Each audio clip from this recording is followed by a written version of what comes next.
तो जैसे कि आपको मालूम है कि हर वर्ष जो है आंगनबाड़ी केंद्र से जुड़े 3 वर्ष से 6 वर्ष के जो रजिस्टर्ड बच्चे होते हैं उनको 400 रुपए प्रति बच्चे के हिसाब से जो है टोटल 40 बच्चों के लिए केंद्र के लिए ड्रेस का पैसा बच्चों को दिया जाता है।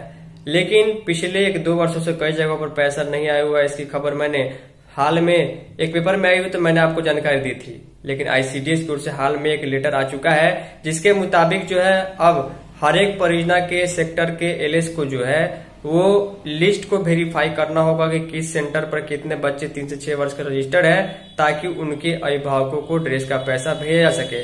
अगले 10 दिनों के अंदर अंदर यह पैसा उनके अकाउंट में जा सकता है क्योंकि वेरिफिकेशन का काम शुरू हो चुका है। इसके बारे में डिटेल में हम लेटर आपको दिखाते हैं और उम्मीद करते हैं कि जो भी पैसा लाभार्थी के अकाउंट में जाएगा उसकी लिस्ट सेविका को जरूर दी जाए, ताकि सेविका जान पाए कि कितने बच्चों या किस बच्चे के अभिभावक को पैसा गया है, ताकि दबाव बना करके उसका ड्रेस सिलवाया जा सके।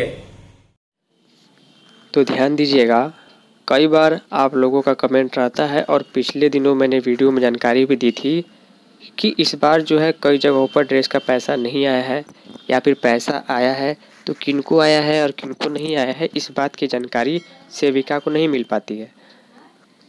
इसी के संबंध में बिहार सरकार आईसीडीएस निदेशालय समाज कल्याण विभाग की ओर से ऑफिशियल लेटर जारी किया गया है।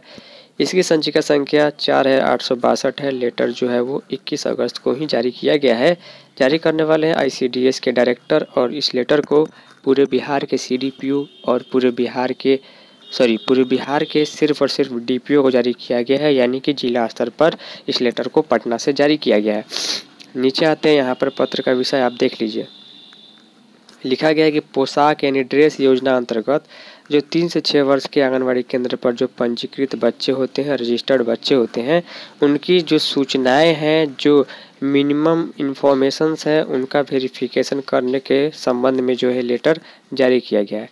लिखा गया, महाशय उपयुक्त विषय के संबंध में कहना है कि आंगनबाड़ी केंद्रों पर 3 से 6 वर्ष के पंजीकृत बच्चों को 400 रुपये प्रति बच्चे की दर से ड्रेस योजना की राशि को डीबीटी के माध्यम से भुगतान किया जाना है।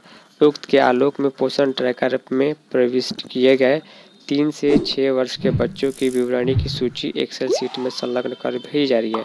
यानी विभाग जो है 3 से 6 वर्ष के बच्चों का लिस्ट जो है हर एक सेक्टर से संबंधित एलएस को जो है वहाँ भेज रहा है। अब क्यों भेज रहा है, ध्यान दीजिएगा। इस डेटा को महिला पर्यवेक्षिका के स्तर से सत्यापित कराते हुए माइग्रेट कर चुके माइग्रेट आउट का एक ऑप्शन होता है। अगर आपके यहाँ लाभार्थी जो पहले था अब वो कहीं चला गया है या फिर बाहर सेटल हो गया है या फिर कुछ कारण से नहीं है, तो वैसे लाभुकों को पोषण ट्रैकर ऐप से हटवाना सुनिश्चित करें। यह कार्य 15 दिनों के अंदर समयावधि में करवाना सुनिश्चित करें, ताकि पीएफएमएस के माध्यम से भुगतान की अग्रतर कार्रवाई की जा सके। यहाँ पर आईसीडीएस डायरेक्टर का सिग्नेचर और 21 तारीख का डेट जो है वो देखने को मिल जा रहा है। कौशल किशोर जी का सिग्नेचर है जो आईसीडीएस के डायरेक्टर है। यानी कि 400 रुपये उन बच्चों को मिलेगा जिनका वेरिफिकेशन जो है डिटेल एलएस करेंगी। 3 से 6 वर्ष के बच्चे वो होंगे जो पोषण ट्रैकर ऐप में रजिस्टर्ड होंगे और अमाउंट जो है वो डीबीटी के माध्यम से सीधे बैंक में जाएगा। फिर वही प्रॉब्लम हो जाएगी, बैंक में पैसा किनको गया नहीं गया ये चीज़ें मालूम नहीं चल पाएगी और सेविका नहीं मालूम कर पाएंगे। और जब सेविका को खुद मालूम नहीं रहेगा कि उनके पोषक क्षेत्र के कौन से बच्चे को पैसा गया है किसको नहीं गया है, क्योंकि लाभार्थी पूछने पर वो सीधे तरीके से नहीं बताते हैं कि उनको पैसा आया है या नहीं आया है। इस कारण जो है यहाँ पर थोड़ा सा कन्फ्यूजन होगा। अगर लिस्ट सेविका को मिल जाएगा कि इतने लाभार्थी को आपके यहाँ पैसा गया है तो चीज़ें आसान हो जाएगी। उम्मीद करूँगा कि आपको चीज़ें समझ में आ गई होंगी, तो वीडियो को लाइक शेयर जरूर कीजिएगा। फाइनली इस इन्फॉर्मेटिव वीडियो में इतना ही। तब तक के लिए धन्यवाद।